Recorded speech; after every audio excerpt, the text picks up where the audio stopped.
Here go a class for you, my nigga. 140 for the rebel. The world turned its back on me. I'm a cripple. We got soldiers, he got soldiers, but I got different ones. Ain't no way out, I tell you once. Don't pray for nothing, sin and curse. We can't forgive what's forbidden. Remain in them trenches. Trust in the Lord, but please forgive me for the times that I did. If rank is given, have your respect to your apprentice. Be about your business. This loyalty to death sentence. Look, trying to pick up with a blind field. They said there'll be many mansions. I'm just grinding for my time share. Them devils ain't playing fair. They hunt you like Van Pelt, but ain't no getting out the game like Jumanji. You take that oath, it's a Dundee. They try to deal death to a priest. You won't make it out in one piece. So you can stand. Just make sure you got the heart. Say your name 3 times, then it's death do us part. No. So how you feel about this truth I done shown? This ain't the life you think, little nigga. I should want. Even your own people go disown. And the Lord said they hate you for my name, so you better keep it on. Ain't no more guessing, ain't no more questions. Make sure my election till I'm tucked away like George Jetson. Murder for capital Nines, murder at the Capitol. The world in amazement, we like fucking raise it, raise it. I pity those watching life as it go by. Be giving mercy in this life, I don't know why. In pub smoke, never try to. The dead at home, my brother be the dead, it's all I don't. Either fold or salute, my nigga. Salute, my nigga. They like, how you stay focused? I told him I'm motivated cause of you, my nigga. Brotherhoods and weapons, still got weapons on the scene. And I never do my niggas like Bishop did Raheem. Never mind in all beliefs, they under anesthesia. Shorty say she leave me, said she wanna let that love go. Told I let that love grow. But if I bring you to my bed, that's a blood oath. So, how you feel about this truth I done show? This ain't the life you think, little nigga. I should want. Even your own people go disown. And the Lord said they hate you for my name, so you better keep it on. Yeah, yeah.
All right. Shalom, Israel, with Israelite School of Universal and Practical Knowledge. Started out at 1 West, 125th Street, Harlem, New York, under Commanding General Yohana. Priest and Officer 5000 Kasar Pakat. This is a Thursday night scripture breakdown for Aisha PK, Northern California. Aisha PK, Sacramento as well. Stockton, all over Northern California. If you are in the area, we have classes here Tuesday, Wednesday, Thursday, and Saturday here in Richmond, California at 2213 McDonald Avenue. Once again, 2213 McDonald Avenue in Richmond, California. If you need assistance to get to class, the teacher will arrange it. So reach out, put it in the comments. If you need a number to call, we will get one to you. All right, hold on 1 second. Slack you out. Not why. Shalom.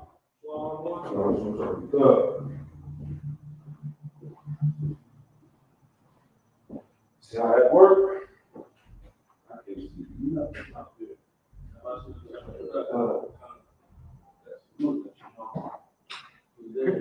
Right. You swallow. Just started.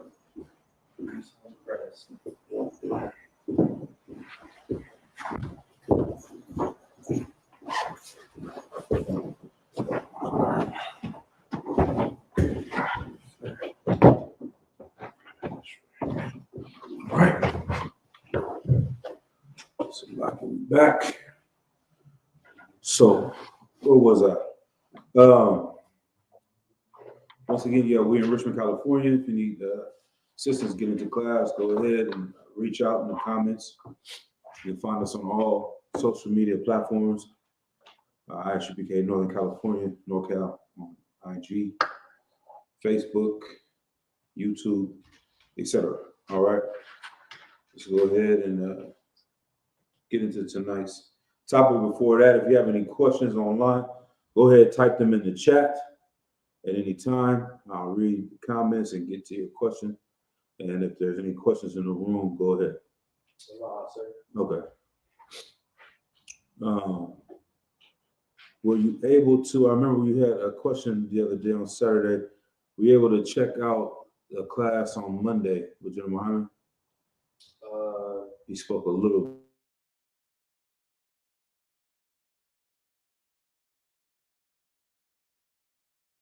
Going to different events and things like that. Okay. All right. So I got a preset for you. We'll just go ahead and pull that to kind of go over this a little bit. Let's see.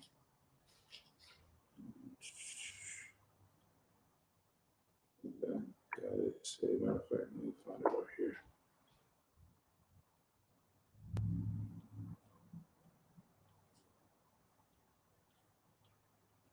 Let's go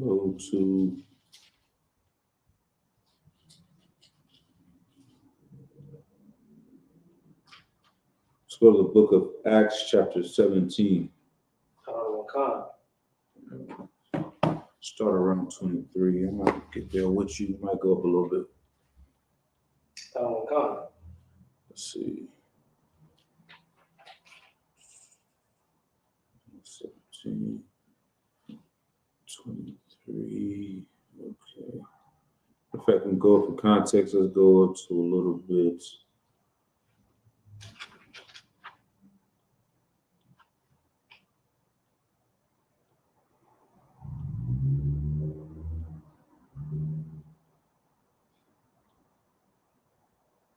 Go to verse 16. All right.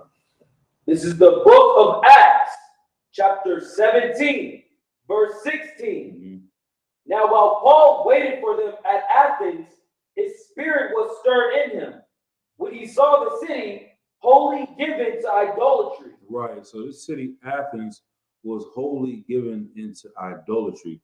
That was the spirit and vibe of the entire town. And there are always places like this, even today. There's certain cities that are just known for specific things, certain areas that are known for specific things.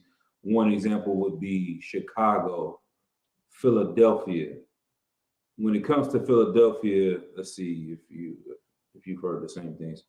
What religion is known, famous, coming out of Philadelphia? Islam? Correct. You understand? Yeah. Nation of Islam was very prevalent in Philadelphia and Chicago as well, was one of the cities, because Elijah Muhammad lived in Chicago. Another city that was known for Islam was Harlem, New York. You know, Malcolm X had a mosque in Harlem. And so the Nation of Islam took over New York. It turned into the 5%ers. You hear a lot about the 5%ers in hip hop music coming out of New York. Africa Bambaataa, Rakim, Nas, the Wu-Tang Clan, Busta Rhymes, and then the list goes on and on and on. There's so many different rappers from New York that talk about the 5% Nation. Lord Jamar, even that, his title called him Lord Jamar, the representation of the 5% Nation. They call each other God. Nas used to always say that, yo, God, you know, peace to the gods and the earth. All that comes from 5% Nation, which is a branch off or a break off of the Nation of Islam. And so, you know, this time, this city, Athens, was known for idolatry. This is where people would come and meet up for that purpose. All right. Verse 17. Therefore, disputed he in the synagogue with the Jews and with the devout persons, and in the market daily with them that met with him. Right. So he's coming to this area and he's battling daily with the people that live in the city, the Jews, the Israelites there as well, that were, following the Bible, but they were not following Christ. So he's having these battles with these men in these areas daily. Keep going. Then certain philosophers of the Epicureans and of the Stoics encountered him, and some said, "What will this babbler say?" Others, some, he seemeth to be a setter forth of strange gods, because he preached unto them Yahushua and the resurrection. Right. So some of them say, what is he talking about? He's babbling, he's rambling about this other God, strange gods. These people are following different belief systems of the Greeks, of the Romans. They're following these cultures, these Epicureans, these Stoics, and they're saying, well, he's speaking to some strange God, because they knew the Israelites didn't speak about Christ or the resurrection. They were just talking about the basic, the laws, the 5 books of Moses, etc. All right, keep going. And they took him and brought him unto Areopagus. Yeah, that's Areopagus. Unto Areopagus, saying, "May we know what this new doctrine, wherefore thou speakest this." Right. So they're trying to see, is this another God, something new? They brought him to this area where people were known to have all this idol worship and the things going. But it's going to explain. Let's keep going. For thou bringest certain strange things to our ears. We would know, therefore, what these things mean. Right. We would want to know. When you hear the word would in Old English, in this context, is saying we want to would. We would know, therefore, what these things mean. We want to know what these things mean. Keep going. For all the Athenians and strangers which were there spent, their time in nothing else, but either to tell or to hear something new, some new thing. Right. For all the Athenians and strangers which were there spent their time in nothing else, but either to tell or to hear some new thing. That's what the spirit of this city or area that they're taking him to, Areopagus. That's what was going on there. They're sitting there. I'll liken it to, if you look at the old camp speakings in Harlem, as far as older, I'm going to say the old ones from the 90s and 80s, but 2013, Captain Zarya, 125th Street, you had Sonetta out there. You had some guys called Red and Blue Pill. You had Polite coming through. You had Minister Inky and all these different conscious community members that were out there, and they're battling, one sitting here saying this, another one sitting there saying that. And Harlem has always been known for that.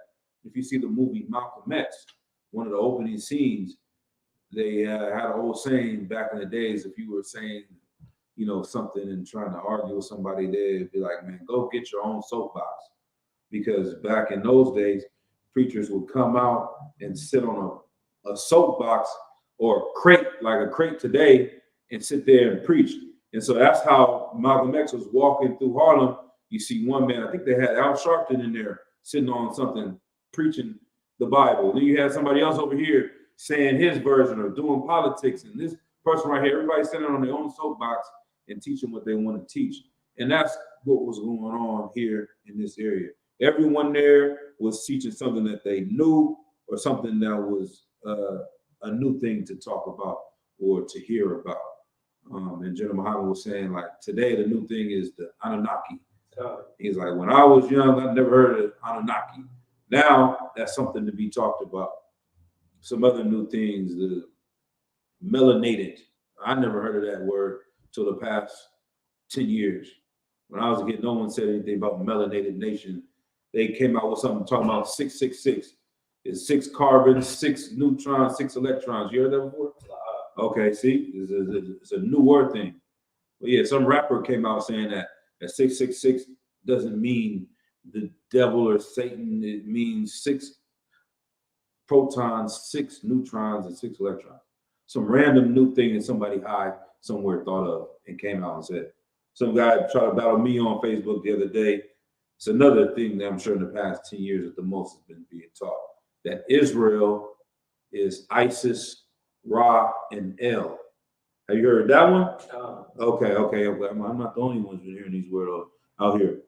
And that is totally doesn't make any sense, any logical sense.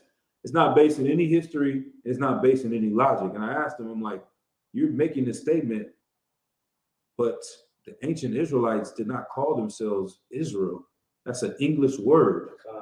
That's not even Hebrew. So how are you going to say it means Isis, Ra, and El when that's not even what they call themselves? It's like the Choctaw, and that may not even be the name they call themselves, but we call them, or Americans call them Indians. And so you're like, Indian means in divine revelation inheritance. That's what Indian stands for. And he's like, we don't call ourselves Indians. We're the Choctaw. We're the Blackfoot. We're this, we're that. You know what I mean? We are, this is our actual name in our own language. So, that didn't make sense. He tried to say some more weird stuff. I didn't even go back and forth with him after that. All right. But that's the vibe and spirit of this people. Let's keep going. Then Paul stood in the midst of Mars Hill and said, Ye men of Athens, I perceive that in all things ye are too superstitious. Right, you are too superstitious. You're very paranoid. And that's what comes with doing drugs. And that's what comes with all these other religions. They don't show you the back part. The majority of these religions are dealing with people that are on drugs. And it plays into their paranoia, borderline schizophrenia, and it creates a group of people that are very superstitious, because if you're superstitious, you're not thinking how. I'm gonna ask you. Logically? Right, correct. Why do you say that? It's logically because everything superstitious, you're thinking as if like something that's non-physical can affect something that's physical, or vice versa. Something that is physical can affect something that is spiritual in a way, in a sense. Okay. I kind of see that.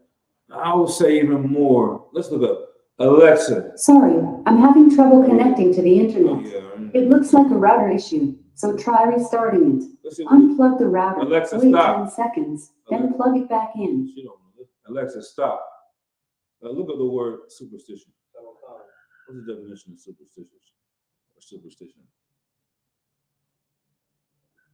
People that get into that mind, like I said, it's borderline schizophrenia, because you believe more in things that don't make sense than things that do make sense. And so now the person that's teaching you can pretty much tell you anything, and they don't have to verify it. And that's how real life cults are started.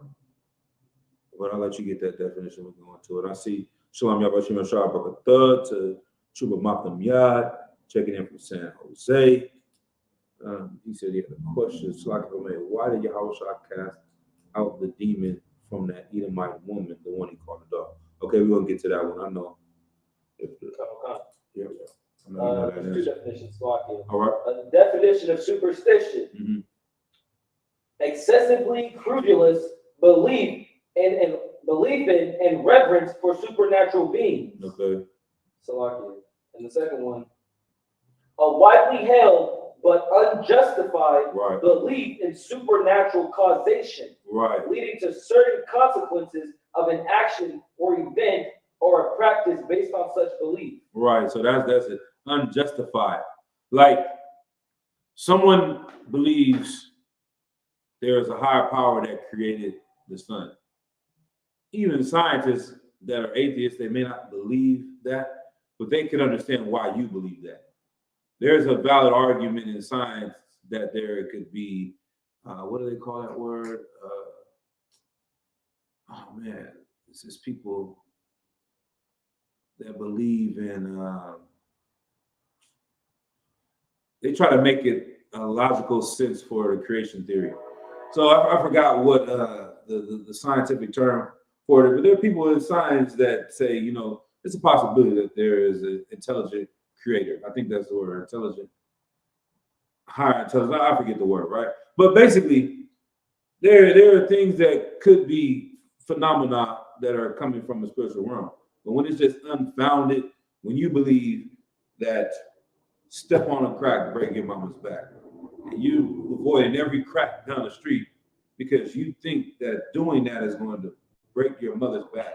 You believe that having this lucky rabbit's foot is going to bring you some good luck. You believe that not changing your socks every game you play football is going to help you win. Like, that doesn't make any sense. But you're living like that. If someone can convince you to stay in that state of mind, they can pretty much tell you anything and you will do anything for them because you're not in the state of thinking logical. The information they're giving you is not actually helping you. And this is where you get men like Polite, right? And so going to the study, try to not be too long with it, but there was a study based on cults. And one of the cults was one in San Diego called Stargate. What was it called? Oh man, you know what I'm talking about? They were all wearing Nikes and they all ended up killing themselves, right? Heaven's Gate. It was called Heaven's Gate. And this dude, and the guy that was studying the cults, he said the way these cults start, and the people in this cult were logical, intelligent people. They had degrees. It wasn't like they were just some random, you know, people that literally had mental issues, because he was going and trying to study the people and the families and doing research. And the people who had education, had money, had good jobs. And they're just trying to understand how is it that they could fall into this trap. And they said, basically, the root of all these cults is that they have one charismatic leader, and the charismatic leader gives them information that they cannot prove without that person. It's not verifiable. So like if I came in and said the sky is purple, you can just go outside and look up and say, okay, no, the sky is not purple, it's blue, or whatever. If I told you that there's little leprechauns marching up McDonald Avenue, you can go outside and see there's no leprechauns, right? But if I go and say that there was a divine being that came and spoke to me by myself and told you that there is a star in the sky and it's going to pass by, and that's the Heaven's Gate, that's how you get to heaven. You cannot prove it. You have to come through me to get this information. And once you're stuck on that, whatever I tell you about it, you're going to have, you would believe it if I have this charisma and I'm able to do these things. So that's like Brother Polite. He's charismatic. He's good with his words. He's saying all this information. And then if he's able to get you to think in things that you cannot prove without him, you're going to go with whatever he says, man. And so that's what was going on at these times. Like, these people were so superstitious. They're believing in anything. And go ahead to verse 23. So like, come. For as I passed by and beheld your devotions, I found an altar with this inscription: to the unknown God, whom therefore ye ignorantly worship him, declare I unto you. Right. And so now getting back to the original question, from what I remember, was basically we go to certain events and it's not something, it's dedicated to something else. It may not be like 4th of July where it's tied to another god, etc., or whatnot. But even if it was that, we can go to these things because we are trying to fish men out. And I know that I was explaining that, but this is one of the examples where he's out here where they have booths set up to every different god. This is the whole city given to idolatry, whole area given into idolatry. He's going out there teaching them to pull brothers and fish brothers out of this nonsense. And that's what we're doing. We ordered, if you become an officer in the UPK, we are ordered to go out and fish men and bring them into the school. So, you know, I talked to General Muhammad, he basically was telling me, he was like, I don't give a damn if you go to a witch's brew ball and they drinking blood. You need to go over there and interview them and ask them what the hell are they doing and why they doing it. You know this is unlawful, and use that, get it up on the internet, and get people to subscribe to our channels, to learn from us, and to come into the school and come out of that nonsense. Okay. And so that's the thing about it. Now, one thing I did say, celebrating, no, we don't celebrate anything that's not of Leviticus 23rd chapter, right? We don't keep anything that's not in the Bible that has been ordained since the days of the Bible. We to do that would be out of the spirit.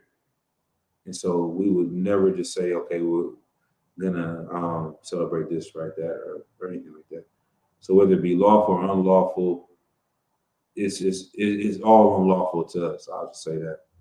So we're not celebrating anything outside of that. Now, in comparison to like a anniversary, a baby shower, once again, those things are personal to each person, individual.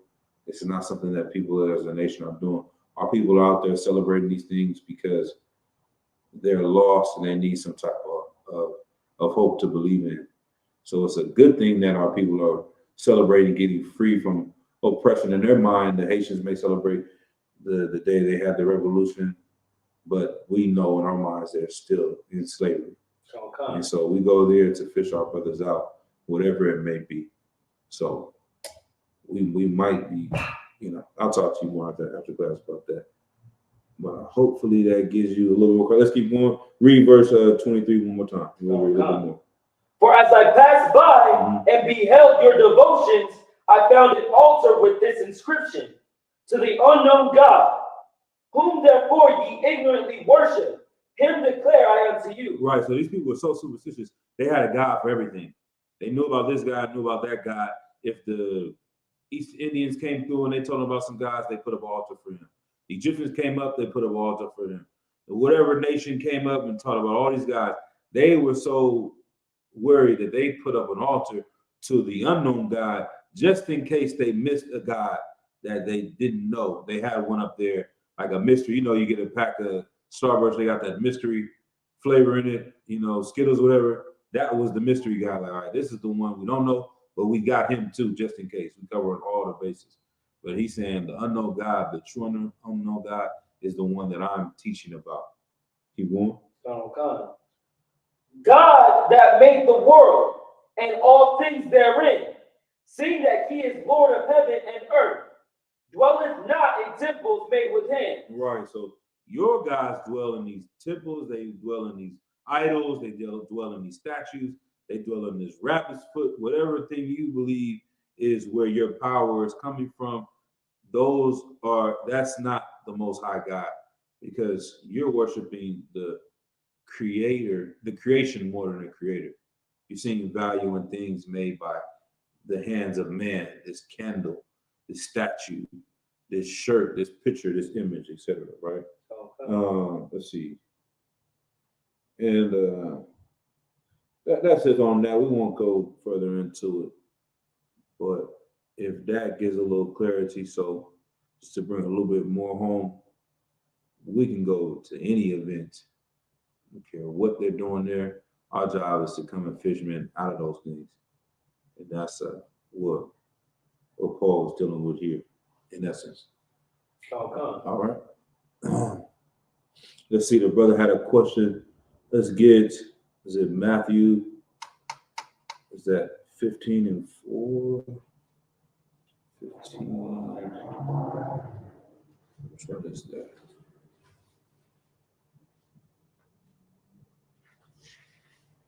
Matthew 15, 24. Right, yeah, let's go to Matthew 15 and 24. 22. Con.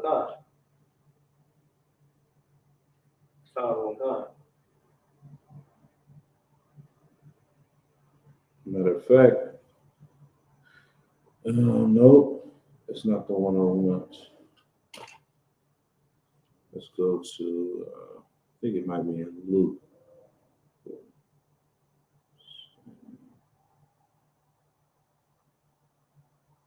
Mark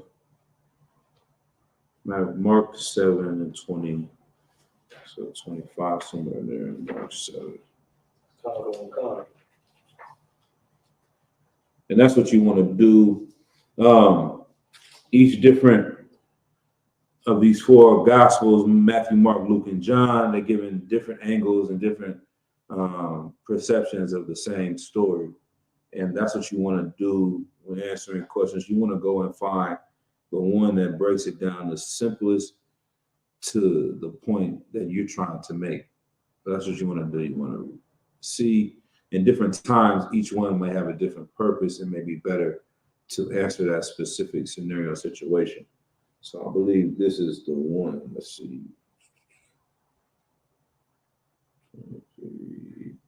What did I say? 729. Father 24. Yeah, let's start for the first 25. This is the book of Mark, chapter 7, verse 25. For a certain woman whose young daughter had an unclean spirit heard of him and came and fell at his feet. The woman was a Greek, a Phoenician. The woman was a Greek, a Syrophoenician by nation, Right. and she besought him that he would cast forth the devil out of her daughter. Right. So this is an Edomite woman living in Syrophoenicia, and she besought Christ that he would cast forth the devil out of her daughter. Right. And I remember, young man, you asked this question to General Muhammad when he was here, and he brought out this precept. And once you see it right there. It's right in front of you. The answer to your question: why did he cast out the demon from this Edomite woman, the one he called a dog? It's just right there. And once you read it and see it, you're like, damn. The answer is right in front of me the whole time. He said the sound is low. Hold on, let me see if I can work with that. It might be with the mic. Going to the settings, audio, echo cancellation, reduce mic background noise, microphone. Yeah, so like it. Here we go. It should put a 1 in the chat if the sound's better, right? If the sound is better, Matam Yad or anybody watching, put a 1 in the chat. If it's still the same, put a 2 in the chat. Baba Kasha. We'll give them a second. I know it's a little bit of delay.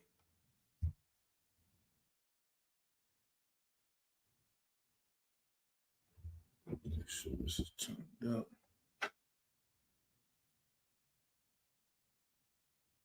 If the sound is still low, put a 2. If the sound is a little bit better, put a 1.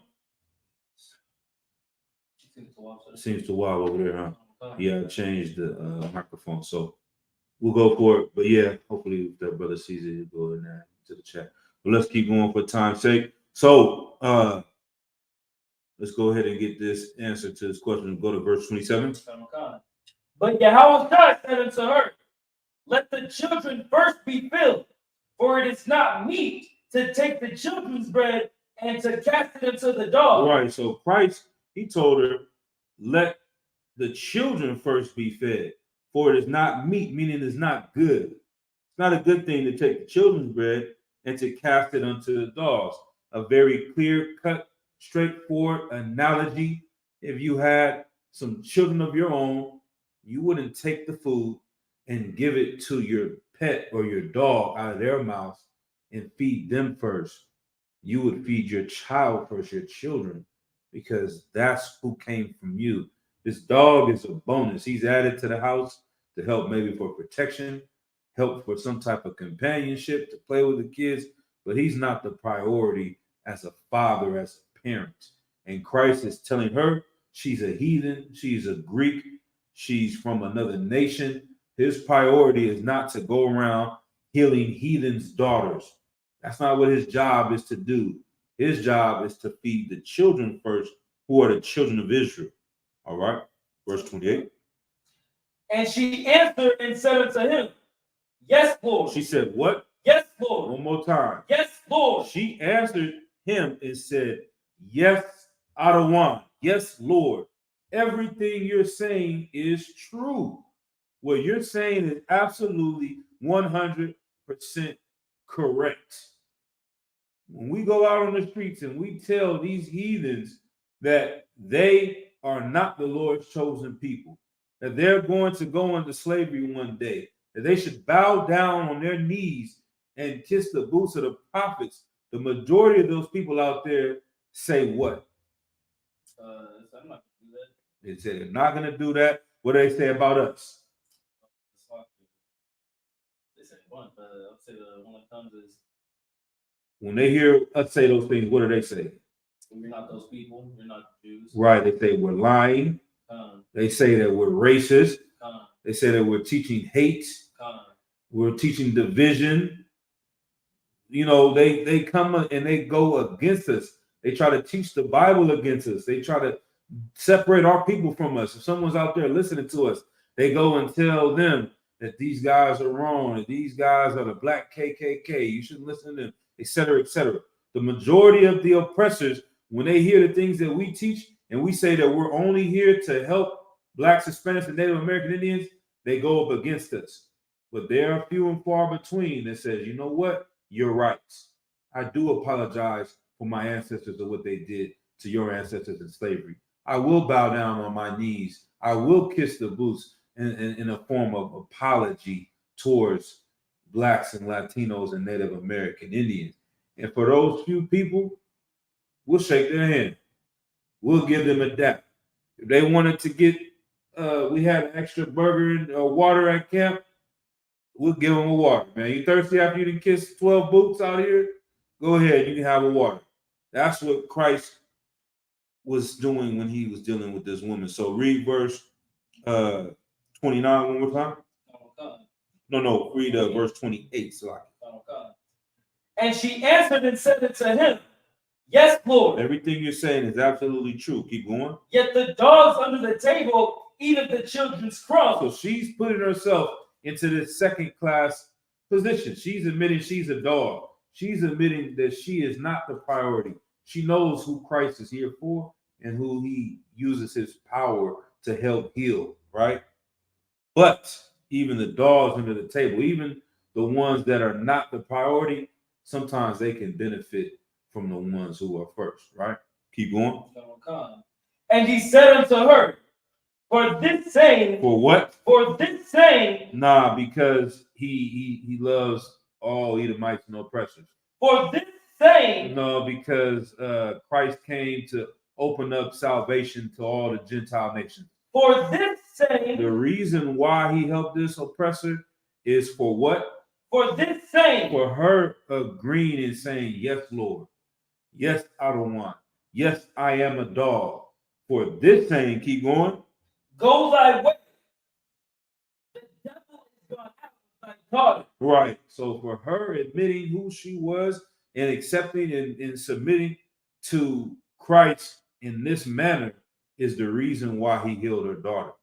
And so you'll see, brothers in the UPK, we go out to give out food. We don't tell oppressors they can't get a free peanut butter and jelly sandwich. They can't get some free socks if we're giving out socks to everyone. We're giving out hot dogs to everyone.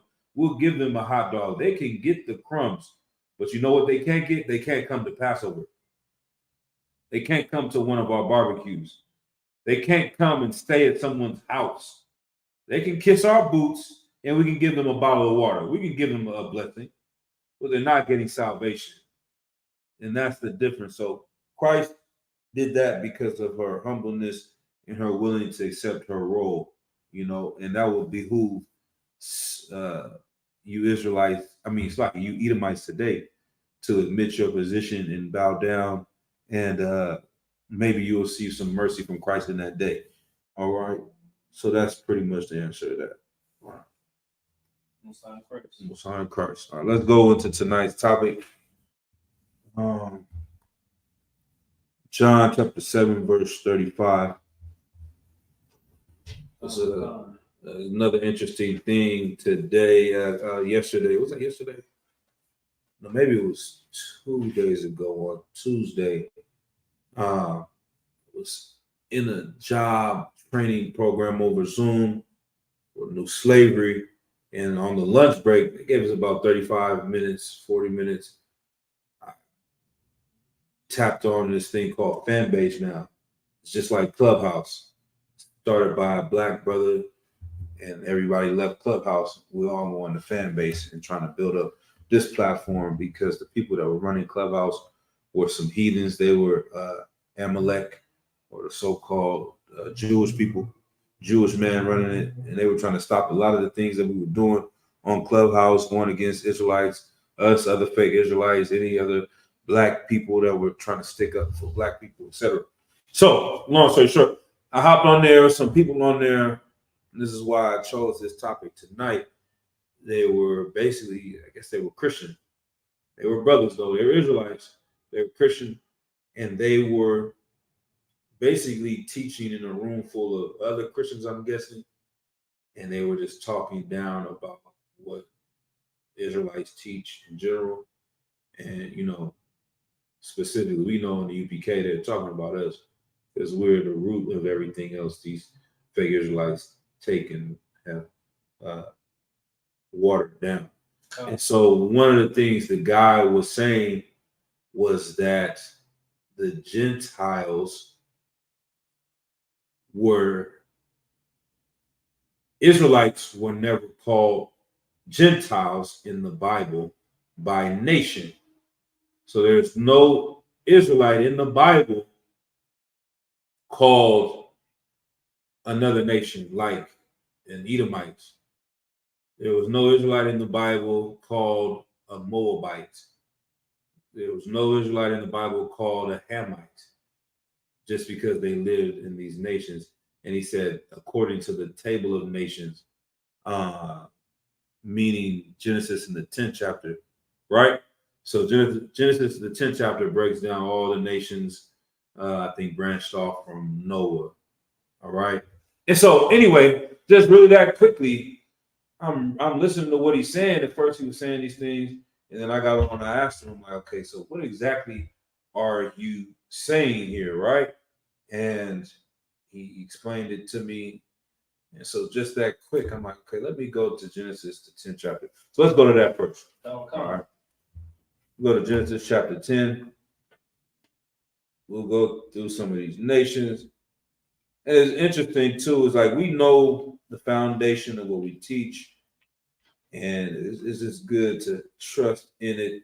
And it's like he's in a room and he's talking to all these people, and they're just going with what he's saying because it sounds nice.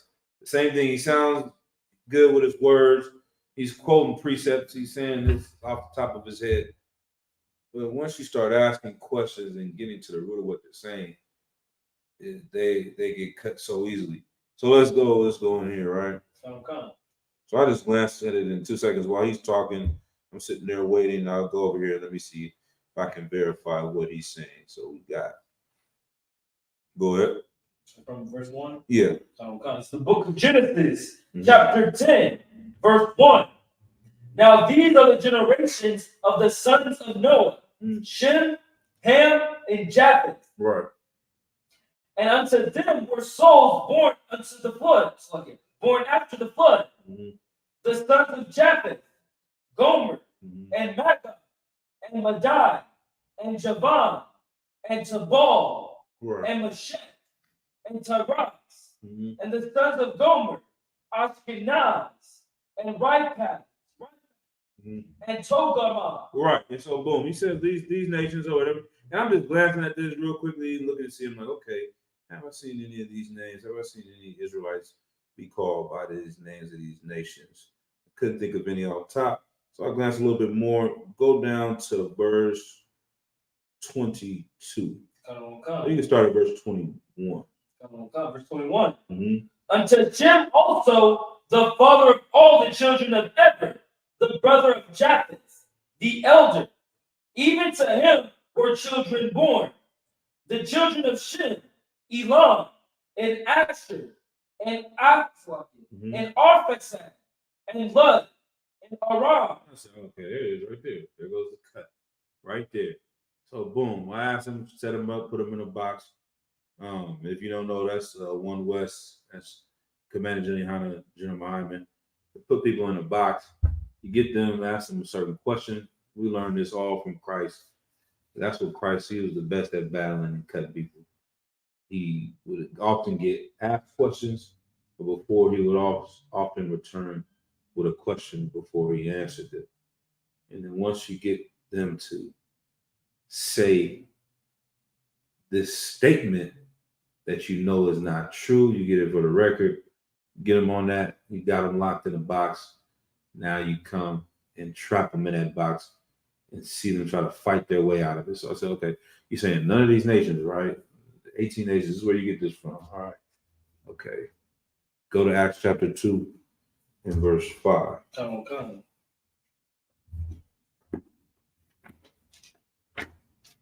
It is a surprise. I'm like, God damn, that was easy, you know.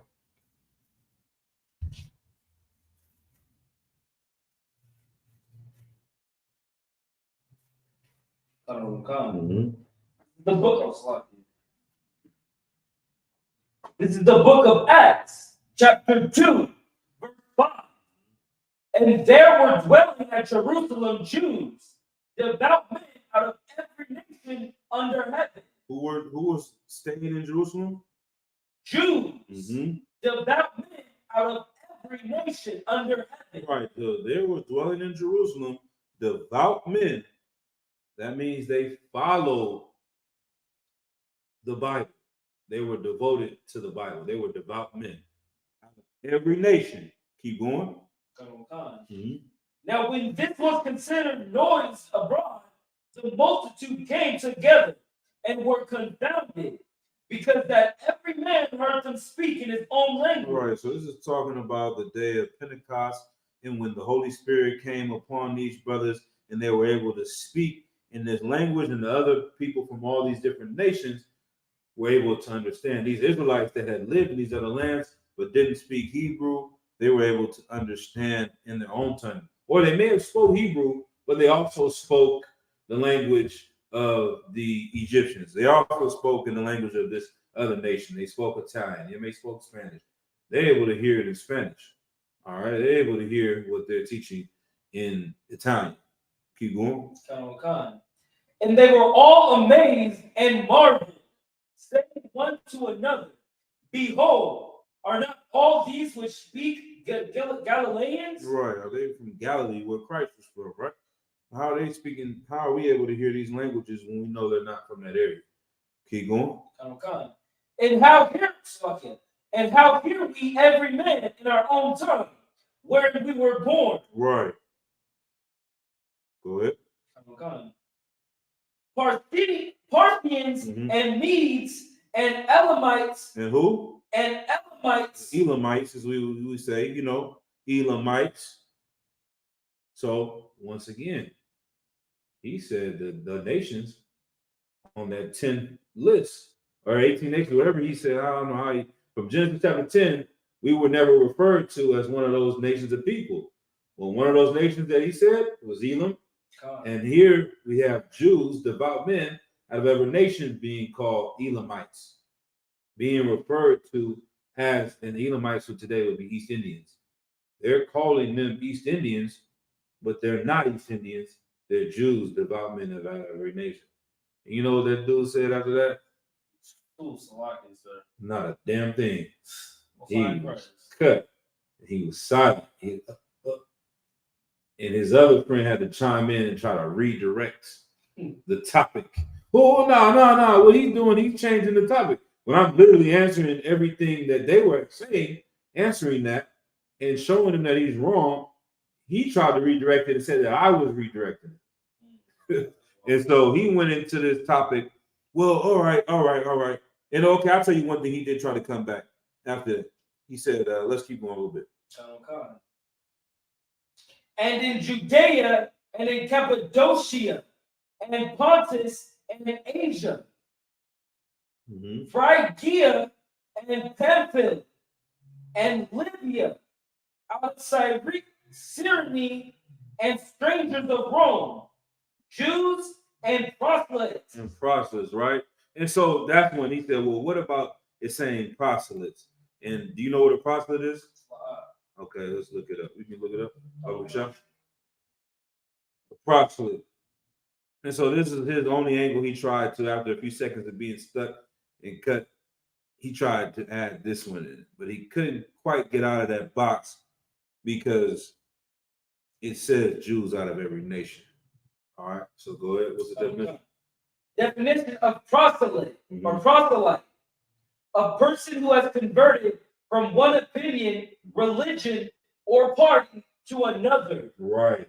And so he is trying to say that these different nations of people were people that converted to becoming Israelite or Jewish or Judaism as they teach. But we know that that was never the culture of Israelites. People that were following the Torah, even if they didn't follow Christ, they were not going out and converting people to become Israelites.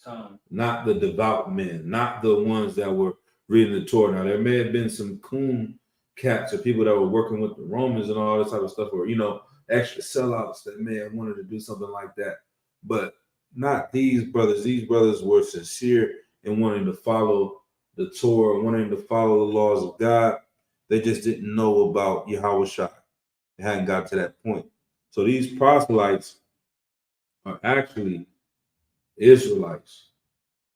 Israelite brothers that had gone and followed the ways of these other nations, had been taught and had come back to learning about the Torah. Go ahead. Sorry, sir. I may be confused, although wasn't there something in the Apocrypha about turning or trying to convert Greeks into Jews? Okay, yeah, there was that. That's where you get King Herod from. Okay. So, like I said, yeah, there were. Though that was a forced conversion. The only time that's been recorded was they tried to force the Edomites after they went to war with the nation of Edom, which was south of Judea.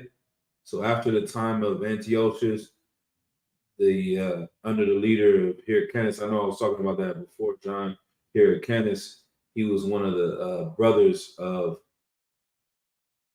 Judah Maccabee.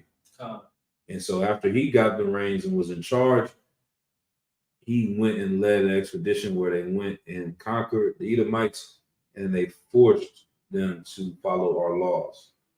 So some of them started to basically think that they were Israelites, and some of them were having children with our women and were raising their children as if they were Israelites. And so that's where you get King Herod from.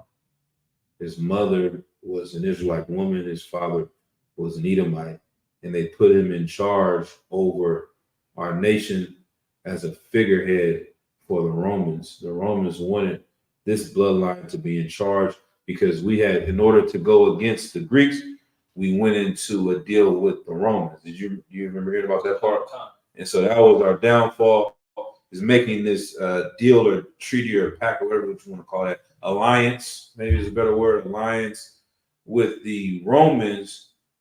When a few years after that, the Romans do what Romans do and turned on us and tried to impose, I wouldn't say try, they started to impose their power over us. This is where you get the Sadducees and Pharisees, where it says, if every man should follow Christ, they will come and take away our power. They'll take away our seat, because the Romans had selected them to be the ones to be the leaders over us, because they were willing to work and submit to the Romans as long as they were paid. And so King Herod was one of the men that they selected to be a figurehead over us, because some people may accept him as Israelite, because his mother is kind of like the best way I can explain that today is Barack Obama. You know, Barack Obama, he's heathen on both sides, but in our mind, we see him as a black man because of how he looks, as opposed to really paying attention to who his father is. And so that's what they were using that old trick back then. But as far as being people that had converted, see, when that definition, he said people that had changed their ideas. They had one idea about things and then their ideas had changed. So it's not just a cut and dry definition of meaning you are converting to a different religion. And people today, the rapper Sean from Bad Boys back in the 90s, he went to jail when he came out. He converted to Judaism, even though he's really an Israelite. He's following that way. He's thinking he's converting to something who he already is. And so even today, you can almost see something like that. Really, just everybody that came into the truth, honestly. We were living lives as heathens. We thought we were this nation of people. We fully immersed ourselves in this. We did Christmas. We did Halloween. We did Easter. We called ourselves African American. Some people called themselves Jamaican, etc. And you wake up to this knowledge and you come back into the truth. We will be considered proselytes. That's all. We weren't raised Israelite culture. We converted back to our own original culture. So that's what was going on here. But he thought he kind of had that. But even that doesn't add up to the statement he said, because I asked him after he said that, are you saying everyone on this list are all heathens? Because if you are, why does it say Jews, devout men out of every nation? So, you know, it doesn't add up. If all these are actually heathens that have been converted, why is that the last one on the list of all these nations? If anything, you don't know where those proselytes came from. But you do know that these Jews came from Medes, Elam, Parthians, Mesopotamia, Cappadocia, Pontus, Asia, because it's saying that these were Jews from out of every nation. All right. So he couldn't answer that. And so that's when the other dude chimed in. He was like, well, show me in the Bible where Gentile, the Israelite is referred to as a Gentile. Let me see that specific precept. He tried to put me in a box. And I'm like, right before I answered that, I'm like, hey, I got to go back to work. I'm on a break. You know what I'm saying? And so when he started answering this, I'm like, man, there's hundreds of precepts that I can pull up and show you. He's like, man, you just got to go back to work, huh? Run back to work. He started trying to talk some mess. I'm like, man, watch your damn mouth, man. Don't try to get disrespectful and get all hyped up because I genuinely have to go to work. Ain't nobody running from you. You know what I'm saying? That's the last thing we do here in the UPK. But if that brother ever comes across this class or anybody else comes across questions like these, there's two things. Definitely these precepts will help for that situation, but also certain things, this question he's trying to set you up with is smoke and mirrors, or what's the other word they call it? It's like diversion, straw man, I think. I always get confused when they use those arguments. I got to really look and see the definitions. Some people say gaslighting. It's certain different things they're trying to do. It's one of those trick words within the question. And you want to get to the root and the spirit of what he's saying. So even if we don't find it in the Bible where it says exactly what he's asking, what are you even saying this for? He's trying to prove that Gentiles can be saved and the other nations of people. That question we always see Captain Zaryak, every battle he gets into. Prove to me in the Bible where salvation is given to another nation. That's not smoke and mirrors. That's not a diversion. That's your true belief. That's your, what do they call that in debating? That's your, is it presupposition? All these words, man, I get lost with. That's your statement or belief, whatever. That's the foundation of what you're saying. And none of them can ever find that because it's not in the Bible. It doesn't matter how many times they look. Nobody's ever beat Captain Zaryak in a battle where they show that salvation was given to another nation in the Bible. They can come up with blessings. These other nations will be blessed. They can come up with this and that and the third, but not that. So at the end of the day, he can try to sound cool with all that, but I know I'm getting along with it. Let's go to these precepts.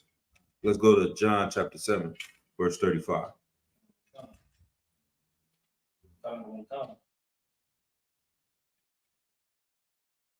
And Makamiya, yes, Elam is East Indian. That's correct. If I didn't say it when you asked the question, I didn't see it comment. But yes, Elam is East Indians, correct. Go ahead. It's the book of John, chapter 7, verse 35. Then said the Jews among themselves, Whither will he go, that we shall not find him? Will he go unto the dispersed among the Gentiles and teach the Gentiles? All right, so right here, there you go up a little bit. Christ said unto them in verse 33. Then said Yahweh to them, yet a little while, and I with you, and then I go unto them that sent me. Ye shall seek me, and ye shall not find me. And where I am, thither ye cannot come. Then said the Jews among themselves, whither will he go, that we shall not find him? Where is Christ going to go? They didn't understand the true connotations and the spirit behind what Christ was saying. They just thought he was going to go to some physical place on earth, and they couldn't find him, couldn't do it. Read from the middle where it says, will he go into the dispersed?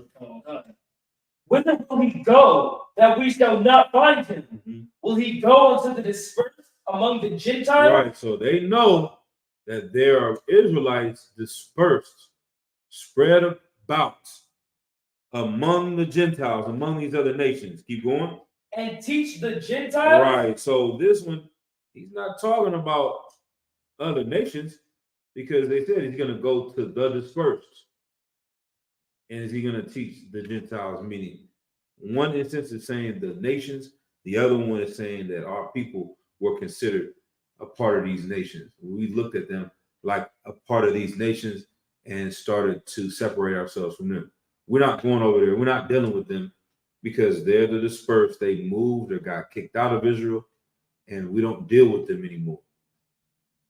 That's pretty much that. So that's one instance where you hear Israelites being referred to as Gentiles, but you know, he may try to wiggle out of that one. Let's go to 1 Corinthians 12:2. He might try to change that, break it down some old weird way to mean what they want it to mean so that they can deal with white women. And that's the other thing. General Muhammad, sometimes he won't even entertain these cats with these battles and just goes to the roots of what they're really saying. What is the demon that's in them that makes them want to battle you about this? So once again, if someone's sitting here battling with you that the law is done away with, 9 times out of 10, let me see if I leave it too vague. What are they trying to protect? What are they trying to stand up for? Slovakia, they don't want to follow the dietary laws. There you go. You own it. Law. Right, but that's the main one. Genuinely, when they say they don't want to follow the laws, they don't say that they don't want to follow the law of adultery. They don't want to say that we shouldn't follow the law of murder. They don't want to say we shouldn't follow the law of stealing or worshiping another god. The main law they're battling about is dietary law, and specifically one animal, which would be swan. Exactly. So that's what the battle really is about. It's not about them wanting the law to be done away with. It's about them wanting to eat pork. And when these people come and say that Gentiles can be saved, it's never about saving Africans. It's never about saving Asians or Arabs. It's always about saving the oppressor. And it's really about saving that oppressor woman. These men that are trying to do it, in their mind, they can't see life without having the option of getting Becky or being with Becky, even if they don't have one. They want somebody to get one. How dare you tell me or my brother or my children that they can't get this sweet lily Edomite woman? You understand?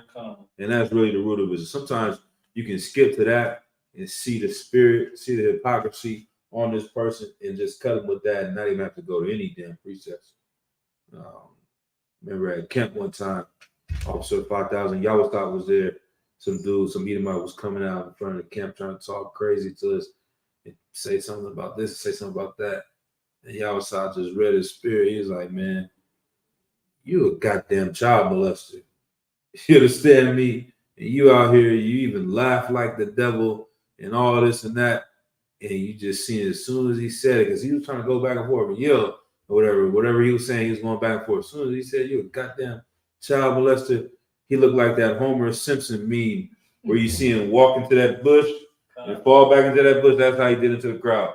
Right on 5th and Market. Just slowly walked back and disappeared out of the crowd. It just shut him up. Because everybody started looking at him. Look, yeah, he does look like a goddamn child molester. And you could tell he was a goddamn child molester. You understand? So certain things, sometimes you got to do that to people as well. But let's go to 1 Corinthians 12 and 2. The book of 1 Corinthians, chapter 12, verse 2. Ye know that ye were in ye know that ye were Gentiles carried away unto these dumb idols, even as ye were led. Right, okay. So with this one, when you at camp, you want to read that slow and you want to put emphasis on word. All right, read verse 2 one more time. Ye know that ye were Gentiles. No, one more time. Read the beginning slow and put emphasis on word when you get to word. You know what I'm saying? All right, one more time. Ye know, ye know that ye were Gentiles. Right. Ye were Gentiles. You once upon a time were a Gentile. How do you stop being a Gentile? Either you have to believe that you can convert from a Gentile and become a spiritual Israelite, when we know that no one that reads the Bible, that was never said in the Bible, no one can find a verse that tells you that you can stop being a Gentile and become another nation. So how is it your battle is saying that none of these 10 nations in chapter 10 we were referred to as these nations, which is true. There were Israelites that were called Elamites.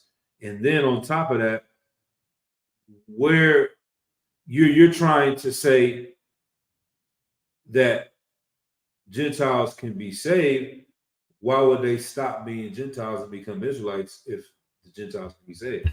You understand? Like, why would you have to give up your identity? You don't go to the Christian church that teaches that everywhere. Every Christian church, Baptist, Methodist, Episcopalian, they teach that all nations can be saved. For God so loved the world, he gave his only begotten son. So if you're Asian, you can get saved by Christ. They don't tell you if you're Asian, you have to become an Israelite. They don't tell you if you're an African, you have to become an Israelite. They just tell you all you have to do is believe in Christ and you will be saved. So why is he saying ye were Gentiles, like they abandoned being Gentiles and didn't want to be called Egyptian anymore?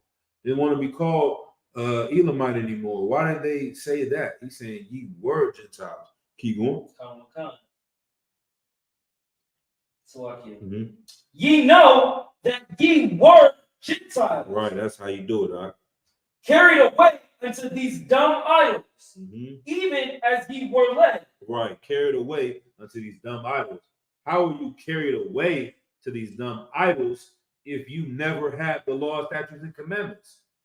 The Gentiles were never carried away to these other religions because that's the foundation of all of their cultures. It was only the Israelites that were carried away and followed these dumb idols. When the northern kingdom followed the Assyrians, when the southern kingdom, the so-called southern and northern kingdom, followed the Babylonians, we were carried away. You understand? And that's Isaiah 47:19. The Lord has not dealt so with any other nation, paraphrasing. All right. So we were the ones that were carried away. All right. Let's go to Revelations 5 and 9.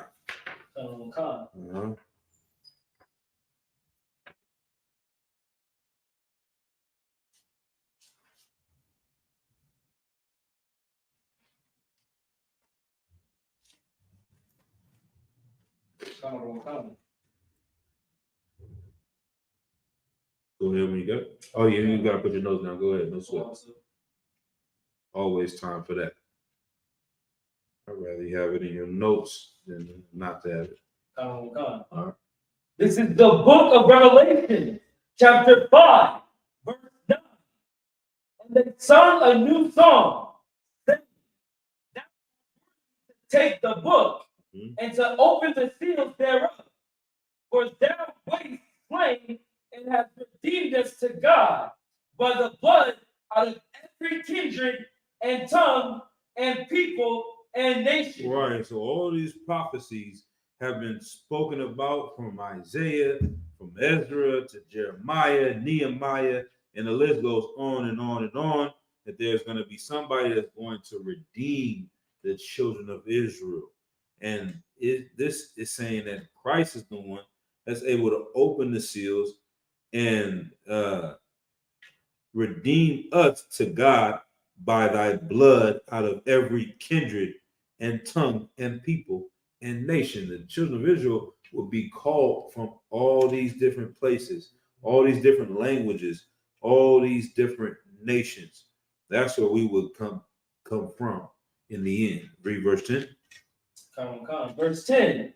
And has made unto us unto our God kings and priests, and we shall reign on the earth.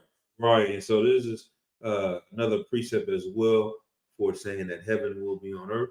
But it's saying he has made unto our God, the God of the children of Israel, kings and priests, and we shall reign on earth. This is dealing with Israelites. You understand? Aqua. Let's drop that. Go ahead. I just want to say, like, verse 9, I've gone over verse 9 before, but I've never really read it or it's never been brought out to me in this way. It says, by thy blood, and then after thy blood, it says, out of every kindred and tongue and people and nation. It's still by the blood. Right. Out of all these other places. Right. That's real heavy right there. The family. By thy blood, you know what I mean? Even though they're out of this people, and maybe they're out of this nation, it's still by the blood. Right.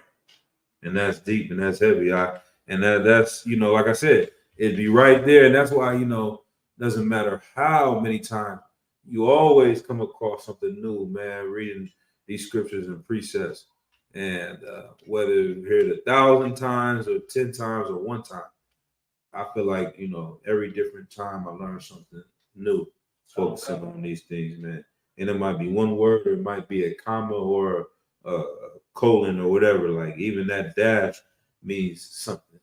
And that's why, like in the last one, when you read that, like General Muhammad, he definitely teaches class like that. He'll say, okay, this is how you want to read it at camp, so people can hear it like that. Because you can read it a certain way, and the concept changes. But when you see that inflection right here, it really comes and drives home that point. Like, wow, okay, this is the spirit of what was being said here. Yeah. All right, let's drop that. Let's go to Romans 11 and 26. Baba Shah. And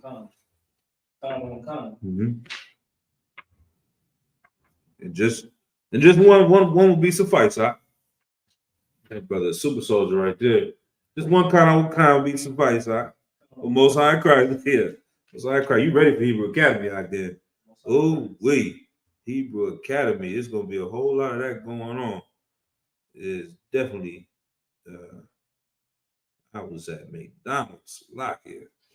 Thank you for the fry. They asked you, I'm not kind of the one kind. Let's go ahead though. This is the book of Romans, chapter 11, verse 26.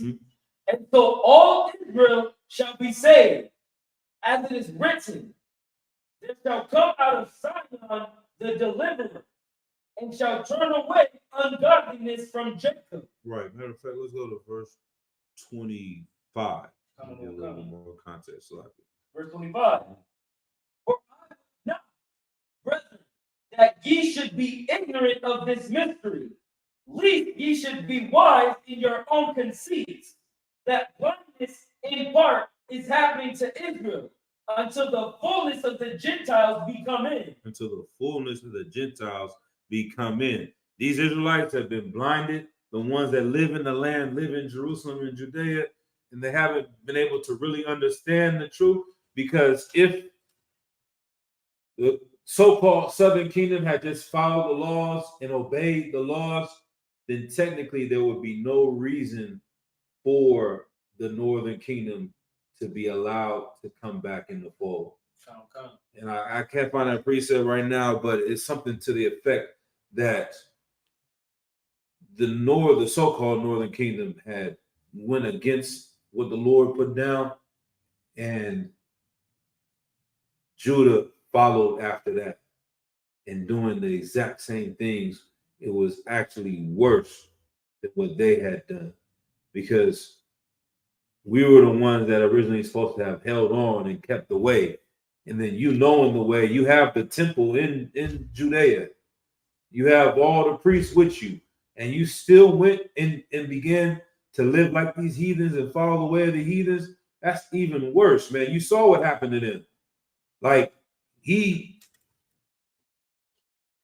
that's like you having a father that smoked crack, and you see it destroy his life. You see him outside in the streets talking to himself, bummy, dirty, homeless, and you get older and you smoke crack. Like, you're worse than him.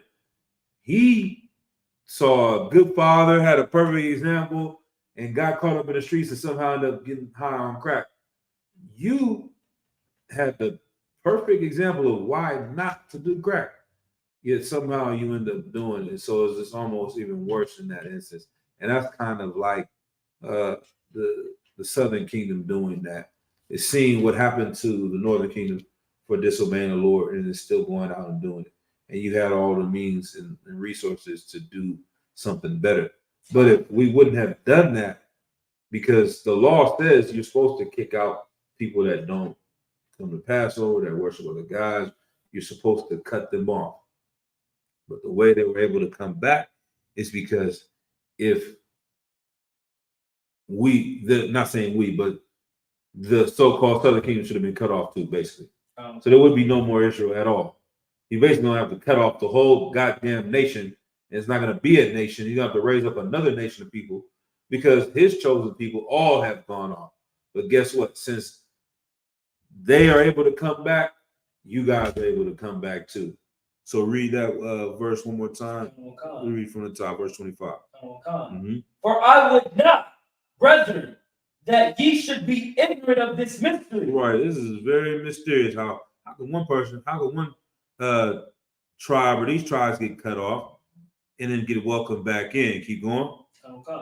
Lest ye should be wise in your own conceit. Right. You so prideful and puffed up because you go to Passover or you don't eat pork openly, that you think you're better than those brothers out there in the world that are celebrating Christmas and Halloween, etc., and all that. Keep going. That blindness in part, that blindness in part is happened to Israel. Right. They've been blinded in part for a reason. Keep going. Until the fullness of the Gentiles become in. Right. So until all the 12 tribes, it's not going to be a nation. We will never have the kingdom without all the 12 tribes.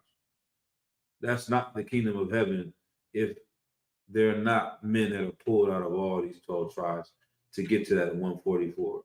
You know, they just can't be. We're not gonna have 144,000 Judites. It's not gonna be 144,000 Benjamites. You need 12,000 at least from all 12 tribes. You got to get all these brothers from all these different areas to come in. Keep going. Come. And so all Israel shall be saved, as it is written, there shall come out of Zion the deliverer, and shall turn away ungodliness from Jacob. Right. So this is what it's talking about. Right. Let's drop that. Let's go to James 1:1.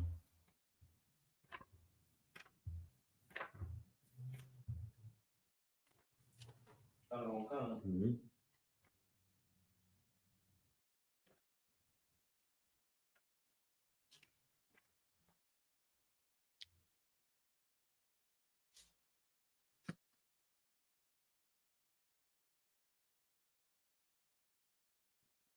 Let's see, we went through 1, 2, 3, 4, 5.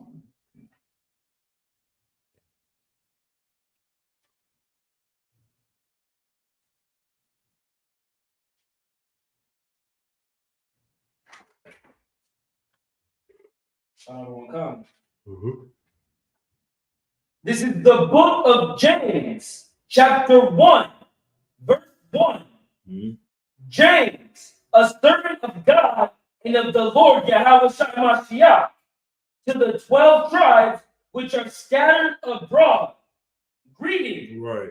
These letters are supposed to get out to these 12 tribes. You don't never hear about the so-called, I'm trying to figure out the best way. Can we say that word? The so-called, the small hats, the Amalekites. I don't know what I was going to say. I think we can still say that. The so-called Jewish people today. You never hear about them talking about the 12 tribes. Trying to send out messages to the 12 tribes, connecting with the 12 tribes. No, none of their mission statements are to the 12 tribes. You see this in the New Testament. You see this letter from James going out to the 12 tribes of Israel, because this is the difference between the men that were just following the Torah as it was set up, the Tanakh as it was set up, and the people that were following Christ. They're going out and getting these brothers and dealing with these brothers that were supposed to be cast off or cast away. All right. So that's just a quick precept right there. Matthew 10:5. Run around. Keep it.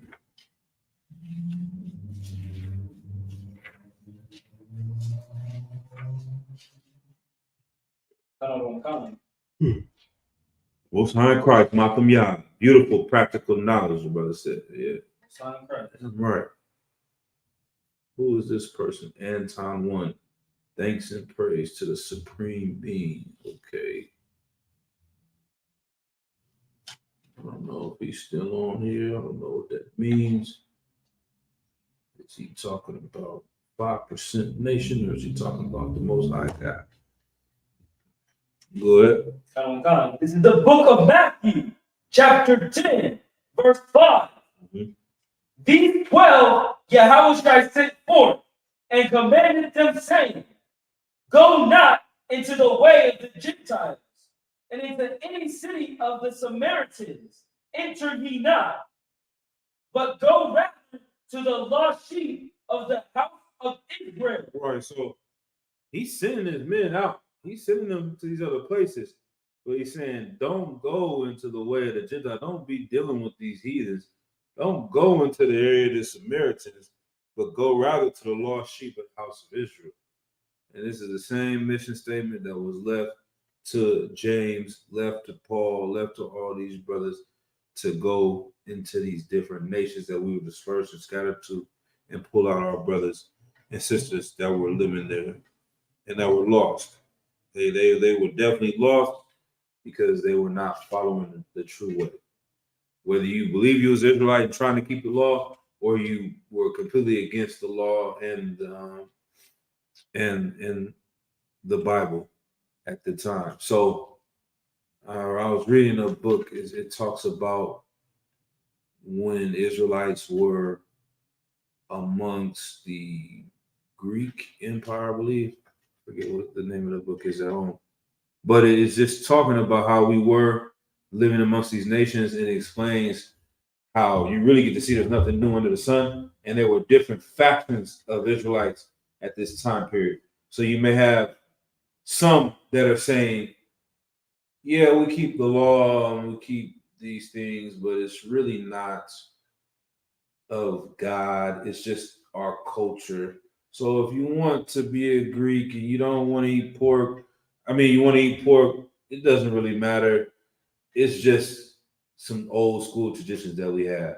There were factions of Israelites like that. There were other ones that were saying, we're just fully outright just going to join the Greek culture and live like them and abandon that book.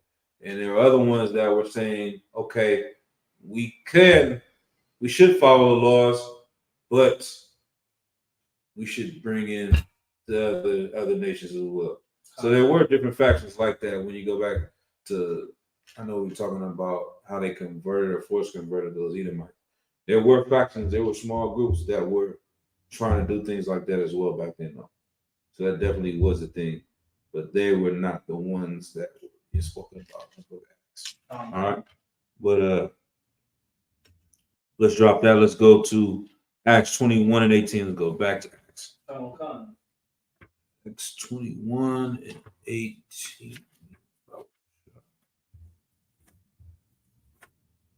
Mm-hmm.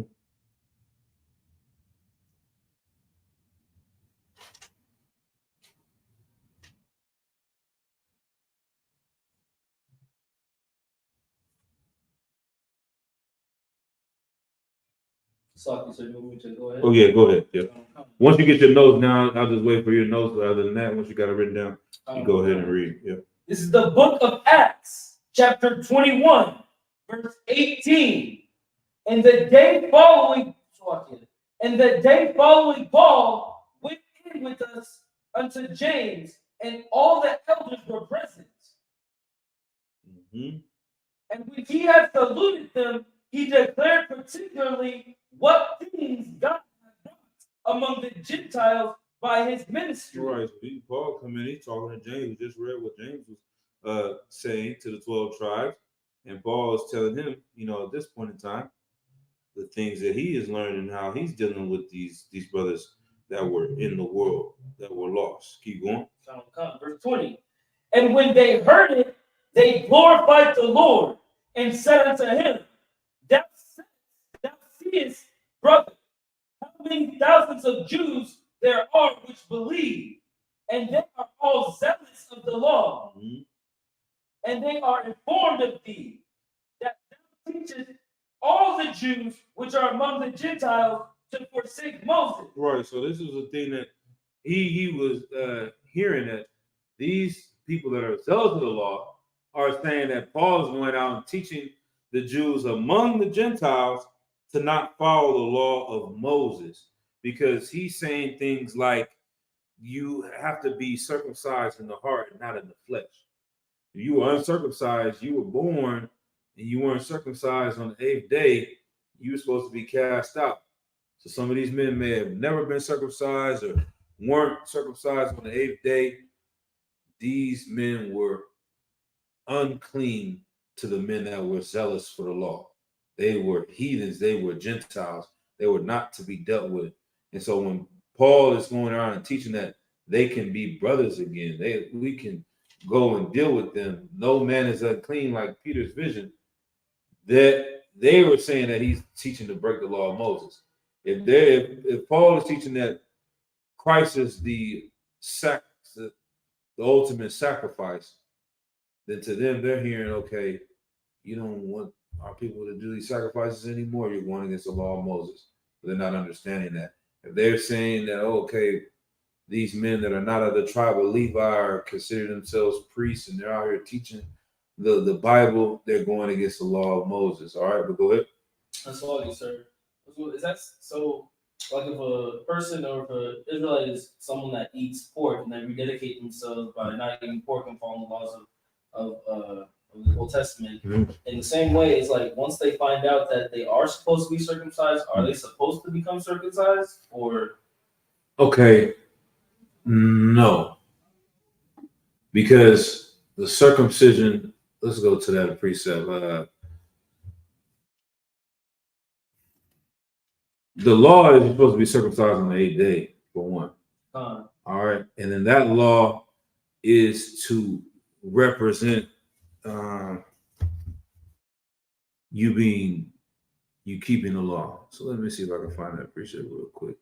And so that was some of the disputes that they were having every.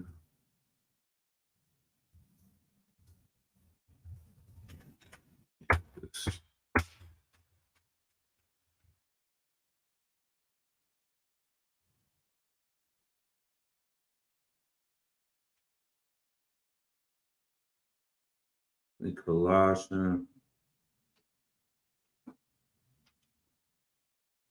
Okay, I think Colossians 2 and 11. Let's see if that's one.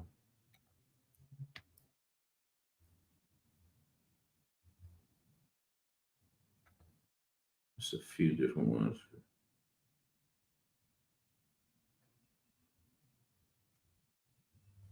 So let's see what that one says. Colossians 2:11, I believe. See what we got with that one. If not, we'll try this one in Galatians. 2:11. Right. Come. This is the book of Colossians, chapter 2, verse 11. And whom also ye are circumcised with the circumcision made without hands. Right. Yeah. And putting off the body of the sins of the flesh by the circumcision of Christ. Mm-hmm. Buried with him in baptism, wherein also ye are risen with him through the faith of the operation of God, who hath raised him from the dead. And you, being dead in your sins and the uncircumcision of your flesh, be quickened together with him, having forgiven you all trespasses. Right. So once again, and let me see. That's a good one right there. But it's going and talking about, so let's see, verse 11 says, in whom also ye are circumcised with the circumcision made without hands, in putting off the body of the sins of the flesh by the circumcision of Christ. So this circumcision is spiritual. Circumcision was an outward representation of something that is supposed to be inward in your spirit. So let me see. I know there's one in the Old Testament. I'll pull that one too. Romans 2:28.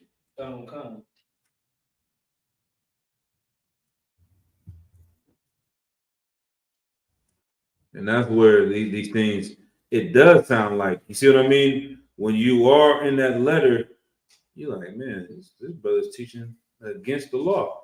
But why are you going out and circumcising somebody that's 28 years old when the law is to be circumcised on the 8th day? It's pointless. You're not following the law anymore. You know what I mean? Like, where's the law for that? It is not a law. You already broke the law. It's just like somebody getting tattooed and then they come into the truth. You're going to cut off their tattoos because you're not supposed to get tattooed? You understand what I'm saying? Like, how do you do that? You can't undo the law that's already been broken. You need to see what it represented then and what was its purpose then. And its purpose was to be a representation of our covenant with Abraham and the Most High, and a representation that you're going to have your son follow these laws. All right. Okay, go ahead. So after that point, if you're someone that comes back into the truth, you should have your son circumcised then at that point. Right. Yeah. There's nothing wrong with that. Yeah. If you have sinned, you've been forgiven of that. You just want to correct it after that. Correct. Come. Right. Yep. So like Romans 2:28. Mm-hmm. Come. This is the book of Romans, chapter 2, verse 28. Nah, okay, yeah, I ain't gonna say that. So like, I ain't gonna teach that. I ain't gonna say that right there. But now, you want to not be turtle heading it. Pause. You know what I'm saying? You want to take it upon yourself. I don't know. You gotta seek counsel on that. That's what you want to do. But not saying you, but you know what I mean. If a brother wanted to, for whatever reason, correct it. I still would have to see, what that. I don't got that answer. So my ring. As a general now. But go ahead. Verse 28. For he is not a Jew, which is one outwardly, neither is that circumcision, which is outward in the flesh. But he is a Jew, which is one inwardly, and circumcision is that of the heart, in the spirit, and not in the letter, whose praise is not of men, but of God. Right. So, and there's another precept in the Old Testament where it says he wants, I'm going to pull it too. To lock it. But read that again while I get this one too. Verse 28. For he is not a Jew, which is one outwardly, neither is that circumcision, which is outwardly in the flesh. Mm-hmm. Verse So 29. there's not, you don't want to be an Israelite that's just an outward appearance. That's the Christian church. That's fake Israelites. That's the Sadducees and Pharisees. They have all the appearance, all the looks of a holy, righteous people, righteous nation. That's literally the people today that are the fake Jews today, the Jewish people. Now you go see them with their black hats and their curly hair. In your mind, you would think there's no way this person sells drugs. He just looks like a righteous person.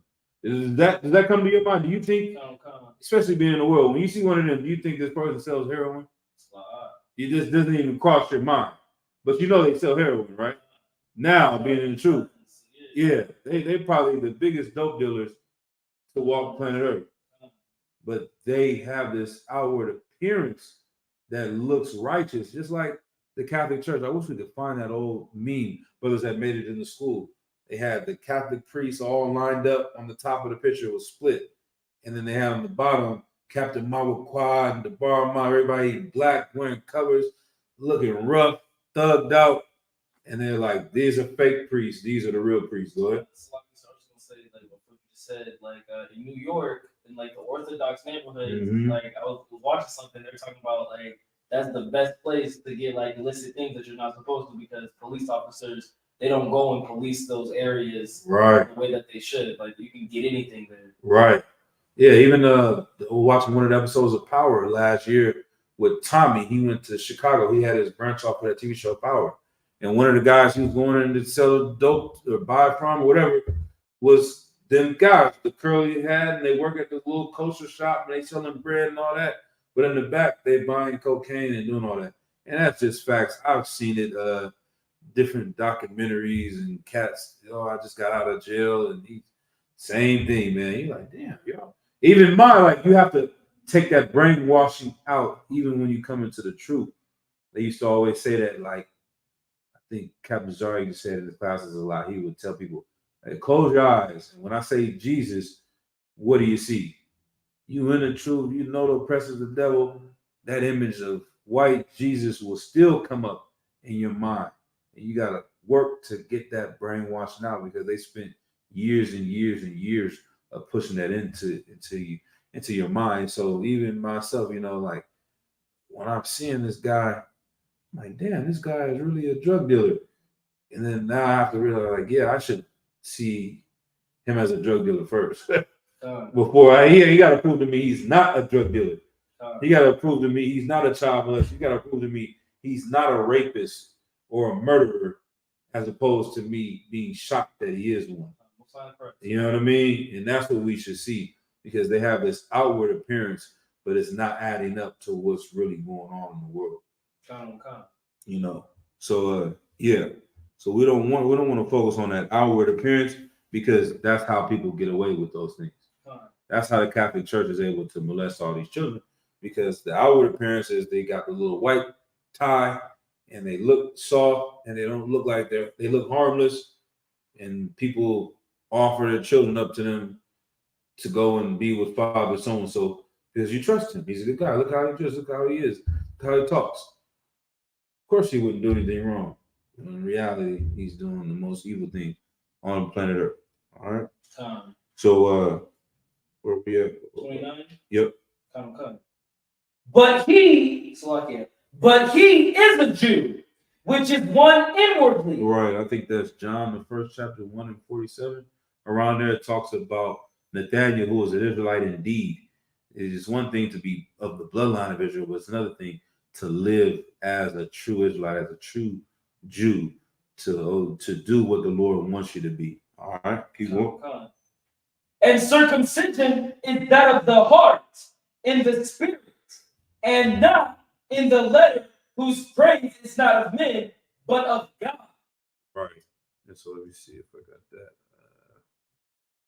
Jeremiah 4:4. Yep, Jeremiah 4:4. This is where they get that precept.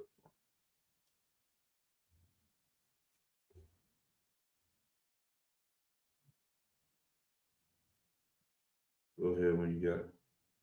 Oh yeah, when you take your notes too. This is the book of Jeremiah, chapter 4, verse 4. Circumcise yourselves to the Lord and take away the foreskins of your heart. Right, like this is what Jeremiah is saying. All these people, Israelites, all of them already have been circumcised on the 8th day. They all have the physical representation of a circumcision, but he's telling them to circumcise your goddamn heart, man. You hate your brother. You're going out and having adultery. You're swindling these people for money. You're passing judgment for money and not for righteousness. This person comes in, he's got money, he gives you money, he pays you off. Yeah, you know he was sleeping with this other guy's wife, but he's cashing out the priest. The priests are taking money. This other kid over here, he done stole something. You want to cut his damn hand off. You know what I mean? You want to put him to death for stealing because he's poor. You want to fall. That's the letter of the law. Oh, you're picking corn on the Sabbath and you're hungry. We're gonna kill you. This dude over here and then slept with 4 brothers' wives, but he's rich and we're not going to say anything about it. He's telling them to circumcise their hearts and get rid of that foreskin on your heart, man, and take away the foreskins of your heart. Keep going. Ye men of Judah and inhabitants of Jerusalem, lest my fury come forth like fire and burn that none can quench.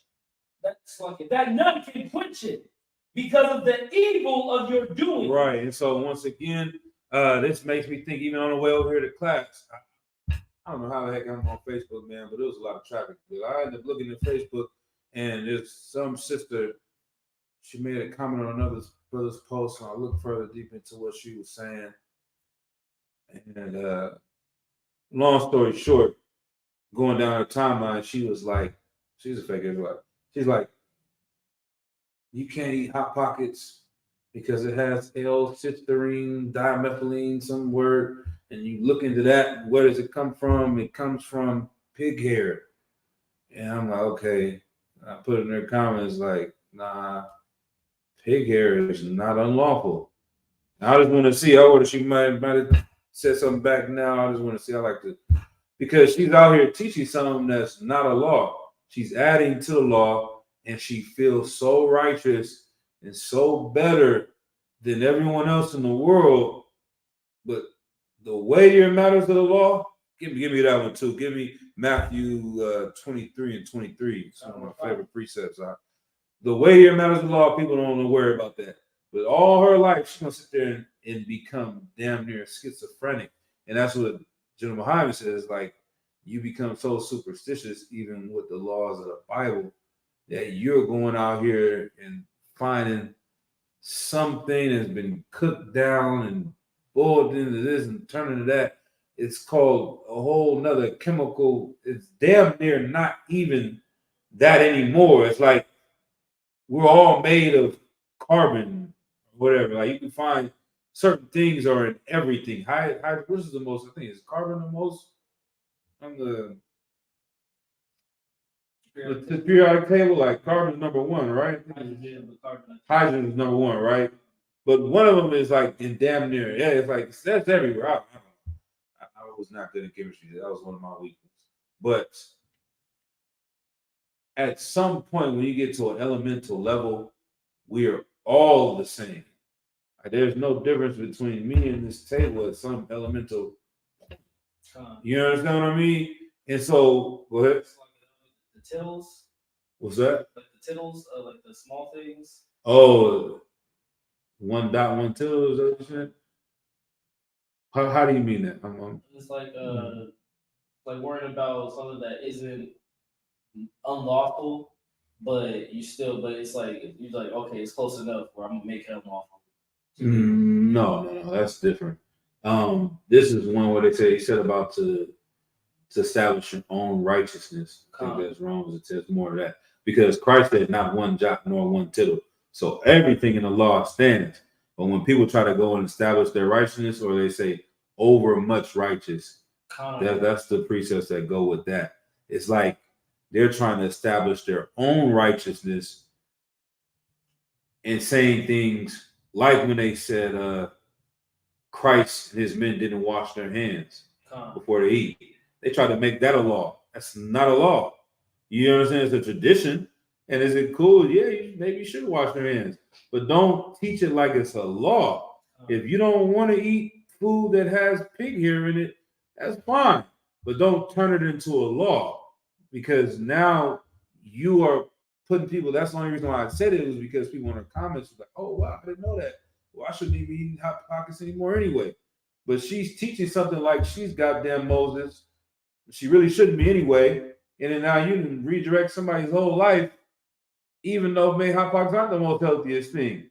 But don't teach it as a law. You understand? Because eating pig hair is not unlawful. If you eat the flesh of a pig, it's unlawful. How do we know this? Paul had a garment made of camel hair. Can you eat camel? But you can wear a garment with it because his hair is not his flesh. It's a difference. You can have a goose down fur. Can you eat goose? La. You understand? You can have a pillow made of goose fur. You can have a brush made of pig hair. But you didn't turn into, like they had a movie where the guy, he sees the number 23 everywhere. Or he sees 22, like you just see pork everywhere. You paranoid, you know what I mean? And you really missing the real spirit of what that was about. And it's turning you into something else. And you're gonna turn the law into to be a way to oppress people and make yourself feel good. And you're gonna look down on these people like that sister that sees the lemodimethylene, whatever the hell it was, citrine pig hair. Can you imagine how she looks at her cousin that eats ribs? Like in her mind, she sees a filthy, disgusting, damn near she don't want to touch you because you eat ribs, as opposed to seeing, bitch, you were a monster with your husband last night over nothing. You are horrible with your children. You are, you know what I'm saying? Like, you have not talked to your mother in 2 years. Like, you are a horrible person, but you don't eat Hot Pockets. That makes you good. That makes you better than everybody else in the world that eats Hot Pockets and eats ribs and eats pork and all this when your spirit is corrupt. You know what I mean? And that's Matthew 23:23. That's lucky, sir. Go ahead, you got, yeah. Definitely want to like almost be superstitious about it. Oh, definitely, that's it. That's what people become, and that's what they had turned into, and it's that's why when Christ is saying like the Sabbath, all this stuff was going over their heads, and to them at that time it sounded evil, and that's why they wanted to kill him. So it was half and half. Some people wanted to kill him because they knew they had a position of power, and that they, you know, really sold out to work with the Romans. And some of them were like genuinely zealous for the law, like Paul was when he was Saul. It wasn't because he sold out. It's because he was reading these things and seeing these things, and these guys are saying this stuff, and I'll kill you. You know what I'm saying? Like, how dare you go against the law? But that's how we're supposed to be. Like, we're supposed to stop anybody that comes and do this. Like, we're supposed to put you down, knock you down. And I could understand it being in the truth. Like, if someone walked in front of the camp and was like, I'm Jesus,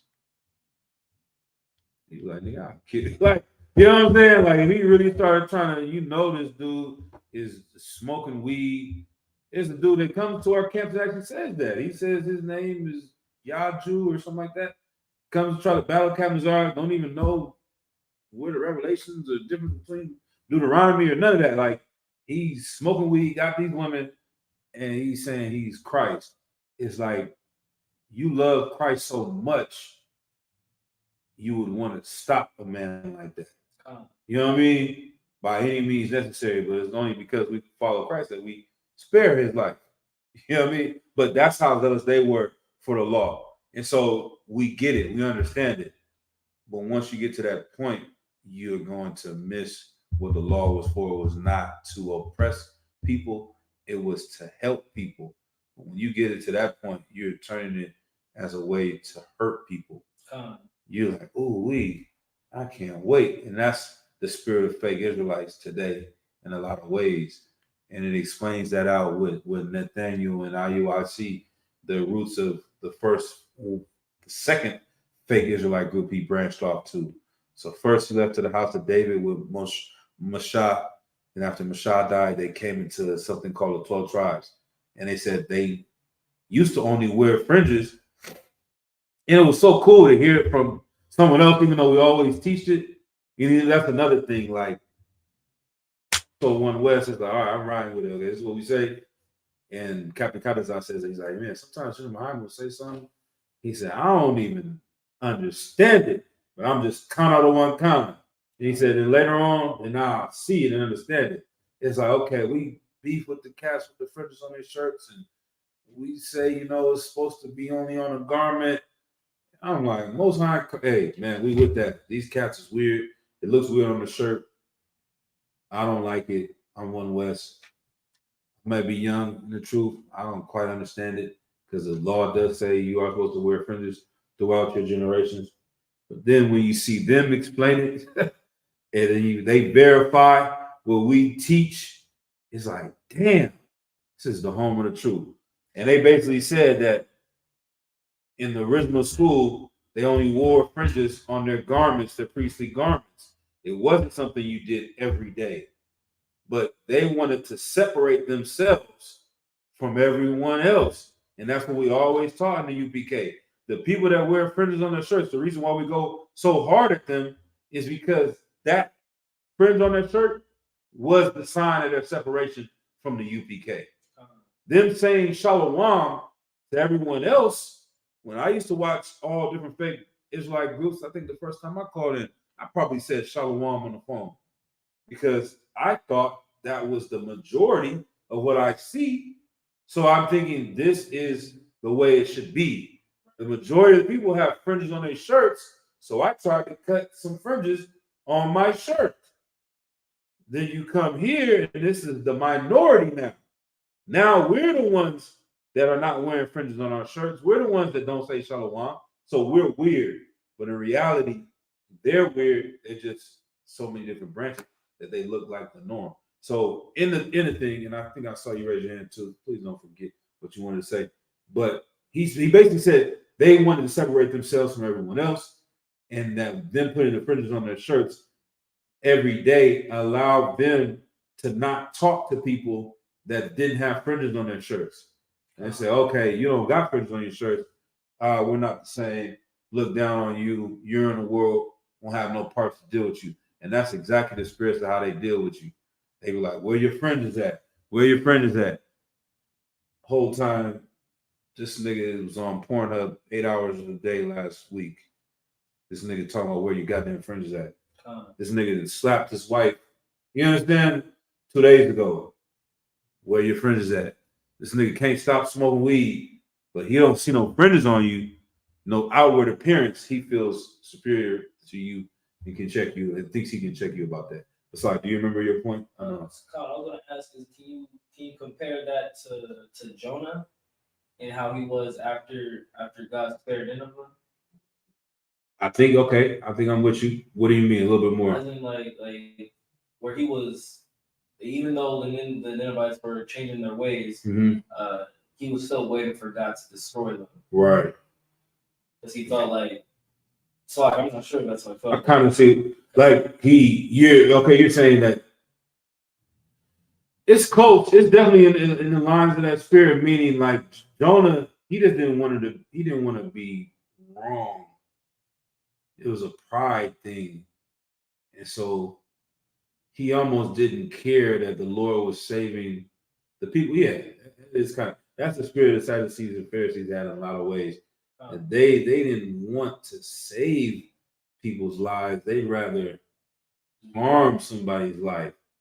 They didn't like when Christ drew the line in the sand and said, cast the first stone, because then they realized there were some things that they needed to change, as opposed to just saying, okay, we can focus on what's wrong with her and we can feel better about ourselves by harming her. And that's that spirit. But Jonah was a little bit more, it's all in that same, I'll definitely, you can connect it in some way. All right. Let's go to Matthew 23:23. This is the book of Matthew, chapter 23, verse 23. Woe unto you, scribes and Pharisees, Right. for ye pay tithes of mint and anise and cumin, and have omitted the weightier matters of the law, Right. judgment, mercy, and faith. These ought ye to have done, and not to leave the other undone. Right. So the instructions coming to them because they say they're so righteous. They pay tithes, mint, anise, cumin. They do everything to the letter of the law, but you've omitted the weightier matters. These things are extremely important. These are the human elements of it. You can pay all the tithes. You can do all these little things and have the fringes on your shirt, but the fringes is supposed to represent your spirit and how you deal with your brothers. Not the Lord's not looking at your fringes and you being a horrible brother and thinking you good. That's superstition. You reverted to it's damn near to idol worship. Like you've gone into something else. Like this one, I didn't eat pork, I didn't eat the hot pockets, I didn't do that. You understand? So I'm good. I'm getting on the chariots. She's a horrible person. You know what I mean? She doesn't have any mercy. She doesn't have any grace. She looks at her cousin. You ate pork for 25 years, 30 years of your life. You come in the truth for 6 months, and now your cousin is a horrible person because they still eat pork in the world. And they don't want to listen to your broke down. We don't call them breakdowns. They got broke down in John 3:16 from us. It's not even a real breakdown. They broke it down to her wrong, and they're like, oh man, they 2/3. That's the word. That's another one. The 2/3. That whole spirit. Everybody's the 2/3. Because you watch videos of Sakari on YouTube. There's a girl come in front of the camp, don't want to hear the camp. She's 16, 17, cussing out everybody in the comments. She 2/3. That's what's wrong with Israel. That's what's wrong with Israel. 2/3. They all gonna have to burn. Nigga, you might be the 2/3, the one typing it right now. And she might make it on the chariot. Because you don't have no mercy and no nothing for her. And she might have done something to help the prophets of the Lord one day, or she may have done this to help us and gain a prophet's reward. That's another precept. But so, did you have another thing? I had a question. So with this precept, I remember in one of the classes someone asked, and it was explained that there are some sins greater than others. In the same way, he used this precept to show that some laws are greater than others. Some sin. The wages of sin is death. So that's a tricky one. You don't want to say some sin is greater than another. You want to say some sins judgment at the time is heavier according to the law. Like if you ate pork, you take a bath by sundown, you're clean. If you commit adultery, you need to be put to death at that time. If you do some homosexuality, you should be put to death at that time. So it's like these sins will destroy our nation quicker as a whole if you let it grow in the nation. But you continually eat pork is just as bad in essence. Or you, whatever these lower level sins in the long run, it's all going to destroy us. So it's hard to say it like that. What exactly do you remember hearing? Someone asked that. Someone asked if some sins are greater than others. Mm-hmm. And so, if I'm not mistaken, I believe the answer was yes, because some punishments are greater than other punishments. Okay, you remember who was teaching that? I believe it was Salaki. It was either Adawan or Captain Tazariak or Adawan or General Tulsho General behind him. Okay, so I'm gonna have to see what, and I'm not sure. Like I said, what I've always remember hearing was that you don't want to say it like that. This sin is greater than the other because all sin is wages of death, right? So at some point in time, but our punishments were different because how dangerous those crimes are at that specific time if it happens like that. But what was like going back to what? So you're saying the weightier matters of the law, meaning reread the last part where it says, "And these ought ye to have done." Mm-hmm. Salaki. That's a little higher. Yeah, go ahead. You read it from the top. Woe unto you, scribes and Pharisees, for ye pay tithes of mint and anise and cumin, and have omitted the weightier matters of the law, judgment, mercy, and faith. Mm-hmm. These ought ye to have done, and not to leave the others undone. Right. So don't not follow the laws. That's not wrong to do. Christ said, "Do as the Sadducees and Pharisees, do the things that they tell you to do, but don't do the things that they do because they're hypocrites." So he's talking about the hypocrisy here, that you feel like you're righteous because you're doing these laws, but you're missing these ones, which is just as important, if not more important, because it's that human element factor. So, yeah, no. Is it that, you know? No. Okay. Salaki, just to confirm. Okay. So there's no laws that are greater than others. It's just they're all important. Christ said that the greatest two commandments are love God with all your heart, all your mind, all your soul, and to love your neighbor as yourself. These are the greatest two commandments. So, because everything else falls in with it.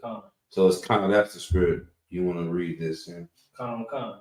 If you have mercy, judgment, what does it say? If you have judgment, mercy, and faith, you're not going to eat pork, and you're going to treat your family with brotherhood.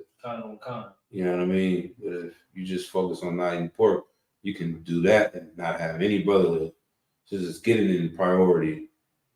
Seeing, you see what I mean? Like, he's not saying don't follow the law, just like with the fringes. We can wear fringes, and it's good to have fringes. But if you put the fringes, that outwardly thing first, you're going to miss the purpose of the law. And the spirit of the law is people first. Everything else we do is to help the people. Not we do these things to hurt the people. Let's think of it that way. So just prioritizing people first, the actions second. The actions are here to help the people. Right. It's a cycle. Those hand in hand. Don't contradict. Yeah. You never go wrong with that. So Lockie, I know we're getting late, so with that, just go out and close. Please, I can give you some more precepts after this. If you want me to go over them next week, just let me know. But for the people out online, if y'all got a pen, you can run it back. I think we stopped at Acts 21 and 18. I don't know if we went over that one. I think we started it, but Acts 21 and 18, Hosea 1 and 10. I'll just write it down. I'll give it to you after that. I'm just going to close the class.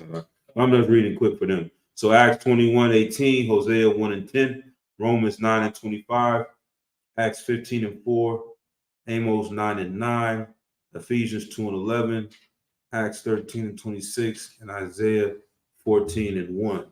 All right. But definitely probably go over some of these at the beginning of next week. So with that, I'm going to go ahead and salute everybody online. Brothers and sisters, Yahweh Shem Yahshai, brother. Thumb to all the brothers, and Yahweh Shemar and Thumb by Shem Yahshai to all the sisters. All right, with that, class is dismissed.